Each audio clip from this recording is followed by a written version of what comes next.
Bismillah, walhamdulillah, wassalatu wassalamu ala rasulillah wa ala alihi wa ashabihi wa man tabi'ahum bi ihsanin ila yaumiddin wa ba'd. Ikhwatal iman rahimani wa rahimakumullah. Insyaallah taala pada kesempatan yang berbahagia ini kita akan mencoba menjawab pertanyaan yang telah masuk dari salah seorang hamba yang berada di sebuah tempat. Dia bertanya, "Saya ingin menyampaikan permasalahan yang dihadapi oleh saudaraku. Setiap kali dia ingin melamar seorang wanita, maka selalu lamarannya itu ditolak tanpa alasan jelas.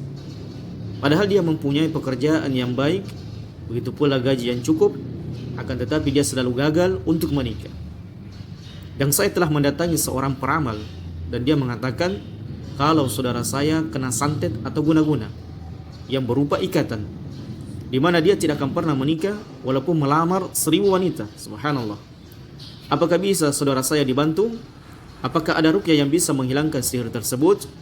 Dan perlu diketahui, saudara saya ini tidak pernah melaksanakan solat, mengabaikan perintah-perintah Allah Subhanahu wa taala yang lainnya, dan suka menunda-nunda waktu solat. Maka kita jawab jawaban rahmat Allah Subhanahu wa taala.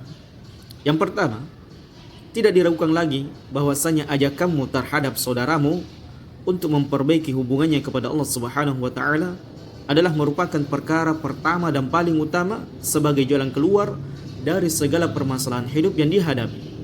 Sebab menjaga zikir, khususnya zikir pagi dan petang, begitu pula menjaga sholat 5 waktu, adalah diantara perkara yang bisa mempersempit jalannya syaitan, begitu pula sihir untuk mencelakakan manusia.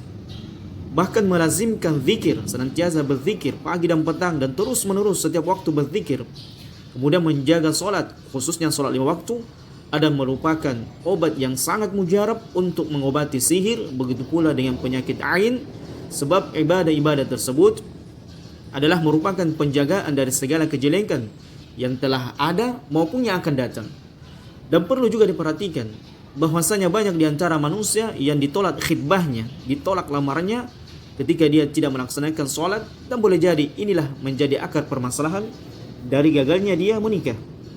Sebagaimana Nabi SAW bersabda, "Idza atakum man tardawna dinahu wa khuluquhu fazawwijuhu." Apabila ada seseorang laki-laki yang datang melamar ingin menikahi anakmu, maka apabila engkau telah meridhoi agama dan akhlaknya, maka nikahkanlah mereka. Walaupun di sana juga ada manusia yang menerima pinangan laki-laki karena melihat harta, jabatan atau yang lainnya yang bersifat duniawi. Adapun permasalahan seputar sihir atau penyakit ain, maka pengobatannya adalah dengan ruqyah syar'iyyah, yaitu seseorang meruqyah dirinya sendiri, dan ini lebih utama. Jadi para ulama telah mewasiatkan dan telah menasihatkan kepada kaum muslimin ketika mereka ingin melakukan ruqyah, maka hendaknya yang lebih utama dan lebih afdal adalah mereka meruqyah dirinya sendiri dengan membaca Al-Qur'anul Karim, dengan membaca ayat-ayat Allah Subhanahu wa taala, apakah surah Al-Baqarah, kemudian surah yang lainnya surat As-Saff, begitu pula dengan 3 qul huwallahu ahad, qul a'udzu birabbil falaq, qul a'udzu birabbin nas, kemudian memperbanyak ta'awudz, a'udzu billahi minasyaitonir rajim, dan seterusnya dengan amalan-amalan yang disunnahkan oleh Nabi alaihi salatu wasalam. Atau dia bisa, ya, tidak mengapa kalau dia memang tidak mengetahui cara meruqyah yang benar, atau dia tidak memiliki bacaan yang fasih yang bagus, dan dia tidak memiliki ilmu tentang doa-doa meminta perlindungan kepada Allah Subhanahu wa taala, maka sebagian para ulama mengatakan dibolehkan seseorang itu meminta diruqyah, atau dia mendatangi ustaz-ustaz atau seseorang yang benar-benar dia mengetahui dan mumpuni ilmunya di bidang ruqyah tersebut, kemudian dia meruqyah. Kemudian zaman rahmat Allah Subhanahu wa taala, yang perlu ditekankan lagi adalah agar saudaramu benar-benar memperbaiki solatnya dan memperkuat zikirnya kepada Allah Subhanahu wa taala. Sebab harus diketahui segala sesuatunya berjalan dengan izin dan ketentuan Allah Subhanahu wa taala. Jadi sihir itu akan menjadi nyata, akan benar-benar menimpa seorang hamba karena izin dan takdir ketentuan Allah Subhanahu wa taala. Karena segala manfaat dan mudarat tidak akan kita dapatkan kecuali dengan izin Allah Subhanahu wa taala. Ini kita harus yakini. Dan juga harus kita peringatkan kaum muslimin agar mereka tidak mendatangi dukun, peramal, tukang sihir dan yang lainnya. Sebab ini adalah merupakan jalan-jalan yang menuju kepada kesyirikan dan hukumnya haram di sisi Allah Subhanahu wa taala. Dan orang yang mendatangi dukun, tukang ramal ataupun sihir, maka ada 3 hukum yang berlaku padanya.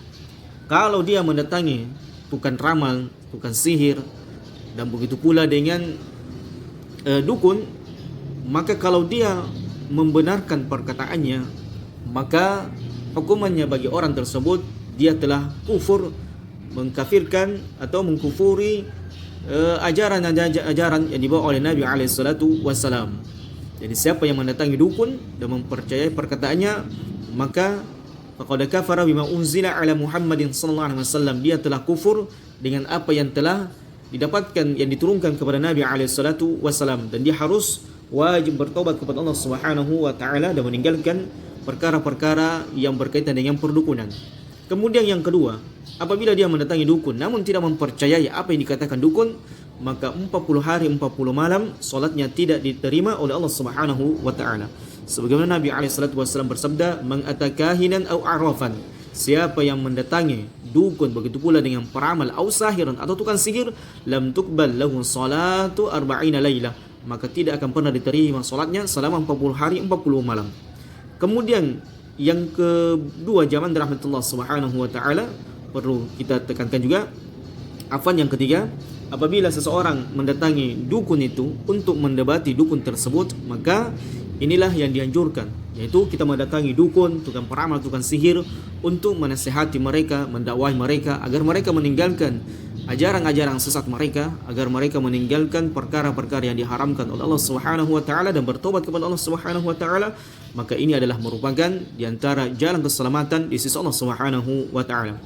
Oleh karena jamaah rahmatullah Subhanahu wa taala, saya mewasiatkan kepada kita semuanya agar ketika kita mendapatkan sebuah permasalahan, maka kita kembalikan kepada Allah Subhanahu wa taala. Fafirru ilallah, maka segala permasalahan hidup yang kita hadapi maka dikembalikan kepada Allah Subhanahu wa taala dan berjalan sesuai dengan syariat-syariat Allah Subhanahu wa taala.